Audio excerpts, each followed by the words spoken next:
Hello people, we are Tottenham TV. Happy Friday to you all. Spurs' last game before the international break against Leeds United at Ellen Road. That dreaded last game before the international break. Those dreaded words before international break. Those 3 words. Spurs on back-to-back draws, so it's imperative that we do kind of close off this period before the international break with a win against one of the newly promoted sides. We have got quite a bit to speak about today. A few announcements from Thomas Frank, and we're going to start off with the first one regarding the leadership group, because everyone's been asking in all the press conferences so far this season, who's in the leadership group? When you naming the leadership group? We all know that Cuti Romero was named captain at the start of the season. Well, now Frank has finally announced who is in the leadership group. He said in his press conference, every press conference you ask me, you put me under so much pressure, I've got to give it to you now. Yeah. I've got to announce it. every press conference you ask me.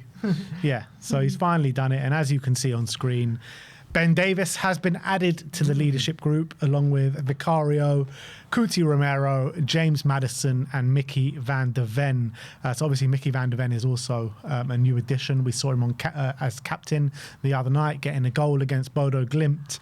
What's your initial thoughts on the leadership group? Yeah, obviously, so we've basically taken Sonny out, who's obviously left the club, and we've added Mickey van der Ven and Ben Davies, who weren't in it last season.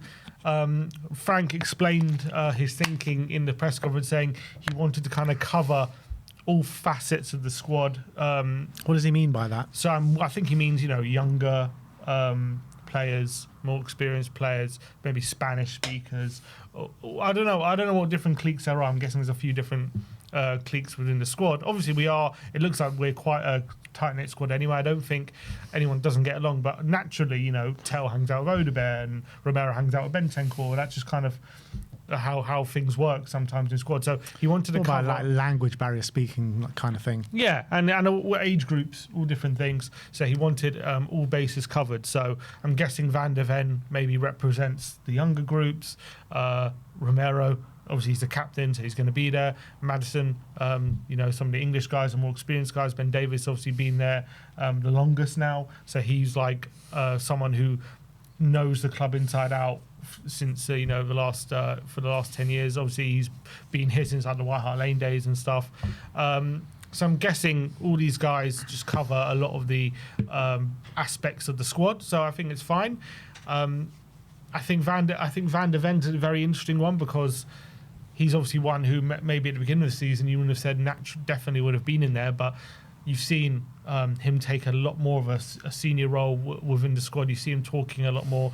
Obviously, he's a young player, but he's not that young anymore, 24, and so because he's been here a couple of years, obviously he's a consistent star, consistent fixture in the team now, and you can see him growing in responsibility and being that centre back. He's adding those leadership skills, so it's very interesting. I think it's an interesting part of his development that he's now added to this leadership group. That's going to help him, I think, when it comes to organising defences and just being a louder voice within the dressing room. It's going to help him. Maddison, obviously, it's good for him, even though he's out for the remainder of the season. It's good for him to remain part of that leadership group. Obviously, first of all, it keeps him involved with goings on. I'm sure it's hard. I think you've seen it with players. They speak about it a lot when they're injured for a long time. It can be a very lonely and isolating place. They're in the gym, they're recovering, they're watching their teammates training and stuff like that. So that obviously keeps him involved with everything going on, and he keeps his finger on the pulse, and maybe being outside of the group in terms of not necessarily playing week in, week out, he can offer a different perspective anyway. But as well, he was part of the leadership group last season. They're not necessarily going to take him out. I think obviously Ben Davies is an interesting one, because he's obviously been part of the club for so long, and naturally you would think he should be part of it, but no one's ever kind of seen him in that role. All the managers that are, I can't remember too many times he's been captain. Maybe a handful. He has been, but yeah, he has been, but not too many times. He's not one that we usually point to always. He obviously under Ange, he didn't select him as part of the leadership group. We didn't really have a leadership group under Conte, did we? It's kind of been a thing since Ange came in.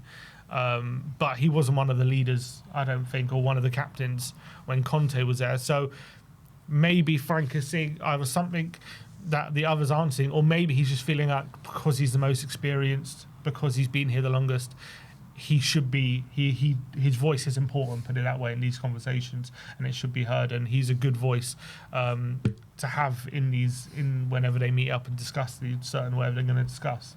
So I think that's fair enough. Obviously, it's interesting players like Porro, Bentancur, maybe even Paulinho, who obviously you would think naturally have leadership qualities. Kulusevski as well. I know he's injured for a while, but a lot of people thinking, should he be part of the leadership group because he's got a good mentality and he speaks well. So obviously those kind of players being left out, is there something to say they could be part of it? But obviously, even if you're not part of the group, doesn't mean you don't have a voice or you can't be involved in leadership. So I doubt Frank is not going to expect those kind of things from them, even if they're not part of the leadership group. But yeah, I've got no problem with it. I think it's a good group. Yeah, I mean, on Ben Davies, it is important to note he is Wales's captain as well, so he does have that leadership quality while captaining his nation. It'll be interesting to know who is the official vice captain out of these lot. It could be James Maddison, but obviously we won't see Maddison for a while in Spurs shirt. So who is going to be this season's vice captain? Interesting. On Tuesday, Vicario was playing, and he gave Van der Ven had the captain's armband. Yeah. So does that make him the vice captain potentially?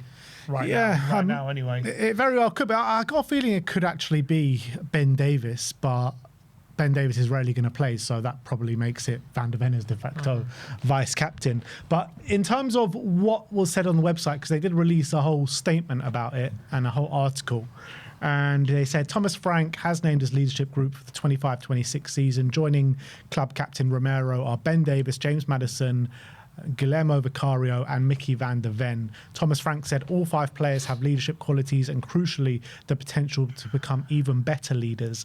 They have the ability to speak up on the pitch, in the dressing room and in meetings. However, it's not just about football, it's about people too.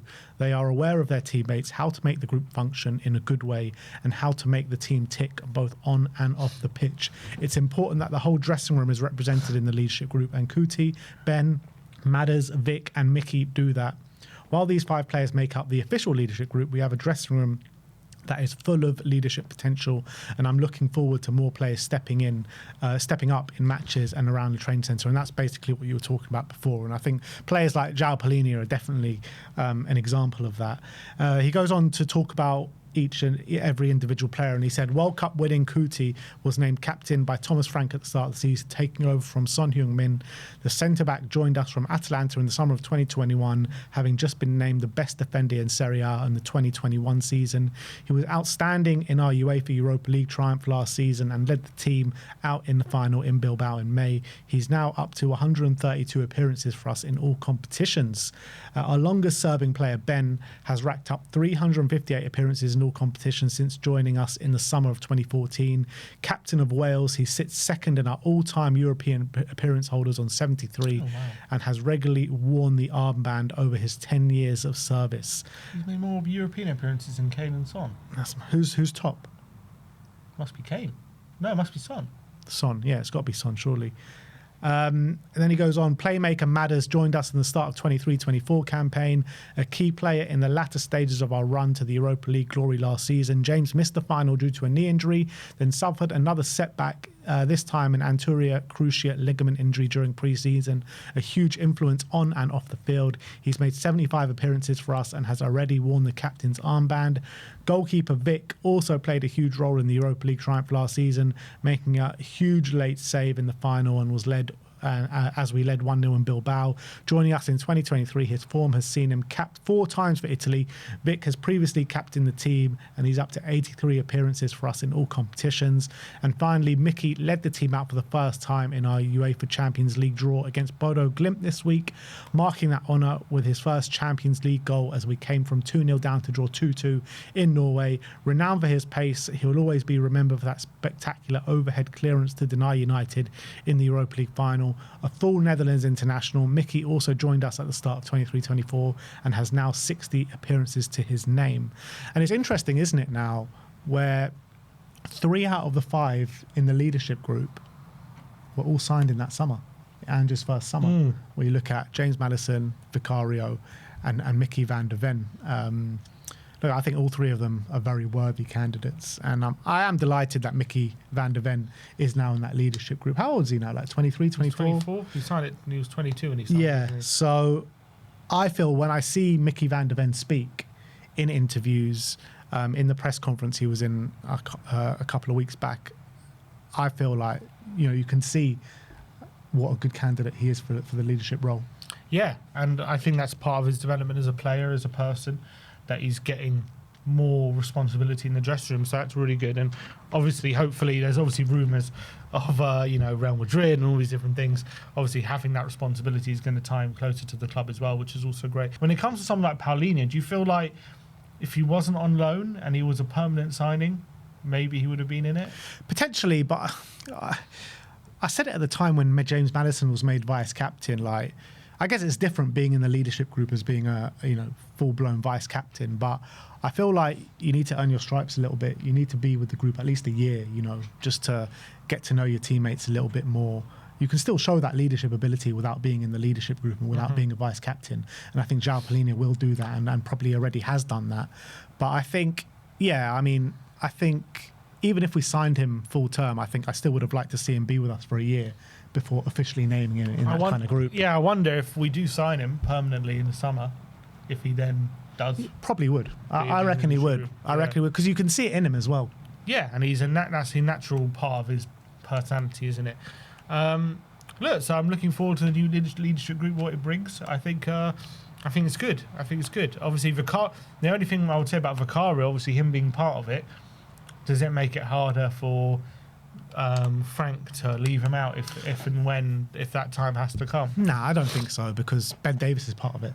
And I know, but he's not. But Ben Davies is never going to be our number one.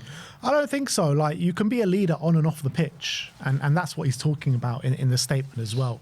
It's not just about everything that goes on the pitch. I think captain is a bit different, but leadership group, I don't think you need to play week in, week out to be part of the leadership group.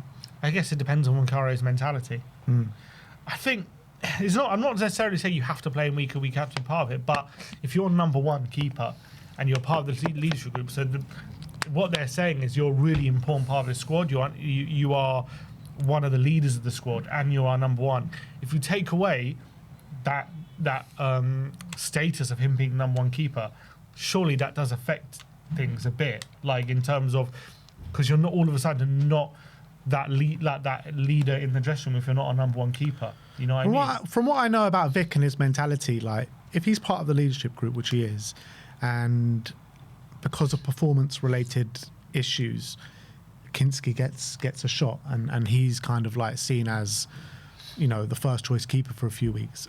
I think Vicario will fight tooth and nail to get back in there. I don't think he's going to throw his toys out the pram or anything like that. And I still think he will hold up his standards as a leader in the group and part of the leadership group. So I'm not worried about that, really. To be fair, it's a bit of a premature conversation anyway. I don't think he's getting dropped anytime soon. Yeah. But obviously, last couple of games he hasn't come to himself much glory. But I'm trying to think. Obviously, Porro was captain against Doncaster, so he's worn the captain's armband in recent weeks. Some people saying, should he be in it? I like his mentality as well.